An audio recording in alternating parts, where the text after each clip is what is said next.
ഇതോടെ പാമ്പാട്ടി ഇന്ന് വന്നേ. നമസ്കാരം സാർ. എന്നാ 10 രൂപ. Thank you sir. ഇനി പാമ്പാട്ട്. പാമ്പാട്ടാനോ? പിന്നെ മാവാട്ടാനോ തന്നെ വിളിച്ചു വരുത്തിയേ. അതല്ല, 10 രൂപയ്ക്കൊന്നും പാമ്പാട്ടാൻ പറ്റില്ല. 100 രൂപ വേണം. 100 രൂപയോ?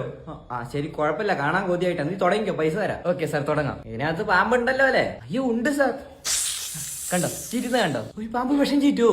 പിന്നെ ഇപ്പൊ ചീറ്റ് ചെയ്ത അടപ്രഥമനോ? അതല്ലടോ, വിഷം ചീറ്റ് ചെയ്ത് നമ്മുടെ മേത്ത് കെട്ടിയ പ്രശ്നമാവില്ലേന്ന്. അങ്ങനത്തെ കുഴപ്പങ്ങളൊന്നുമില്ല. എന്നാ തുടങ്ങിക്കോ. Okay sir. അയ്യോ, അത്ര അടുത്ത് വേണ്ട, കുറച്ചുകൂടെ പിന്നിലോട്ട് വെക്കി. എന്നാ കുറച്ചുകൂടെ ബാക്കിലോട്ട് ഇരിക്കാം.